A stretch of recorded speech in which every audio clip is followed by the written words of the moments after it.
Hello everyone, this is me Riya and welcome to my another daily vlog. তো আজকে সকাল থেকে দুপুর পর্যন্ত কি করলাম তাই আজকে তোমাদের সাথে একটু শেয়ার করব।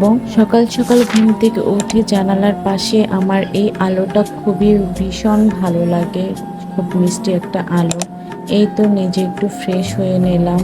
তো তারপর ব্রেকফাস্ট করার জন্য কিছু বানিয়ে নিলাম। এখানে পরোটা ভাজবো আর একটা ডিম পোচ করব। সকাল সকাল তেমন একটা হেভি খাবার আমার কাছে মোটেও ভালো লাগে না। আমি সব সময় একটু গ্রিন টি এটাই খেয়ে থাকি। তো আজকে ভাবলাম যে পরোটা যেহেতু তৈরি করাই আছে, একটু ভেজে নিলেই হবে।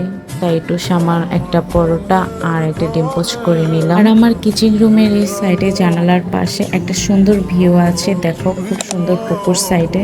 আর এখন খাওয়া দাওয়া শেষ করে নিজের বিছানাটা একটু গুছিয়ে নিলাম। পরিচ্ছন্ন থাকাটা আমি বেশি পছন্দ করি। ব্রেকফাস্ট করার শেষে যেগুলা নোংরা হয়েছে সেগুলো একটু ক্লিন করে নেব। আর আজকে আমি সারাদিন ফ্রি, কেননা লাঞ্চের কোনো আজকে রান্না বান্না নেই।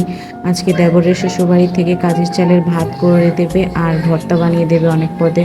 তো আমি ফার্স্ট টাইমে আজকে সেগুলো খাবো। কাজের চালের ভাত আমি এর আগে কখনো খাইনি, খুব এক্সাইটেড হয়ে আছি যে কীরকম হবে খেতে। তো আজকে সারাদিন নিজেকে একটু সময় দেব। এই তো রান্না বান্না করে পাঠিয়েছে, দেখো কত পদের ভর্তা, খুবই মজাদার হয়েছে।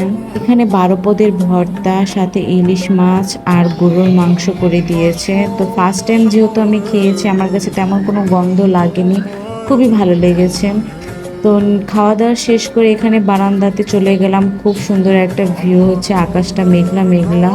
তো আজকের এই ব্লগটা এ পর্যন্তই। নেক্সট ভিডিও দেখার জন্য অবশ্যই আমার পেজটা ফলো দিতে ভুলবে না। আর আমার এই ডেলি ব্লগগুলো তোমাদের কাছে কেমন লাগে অবশ্যই জানিয়ে যাবে। টাটা।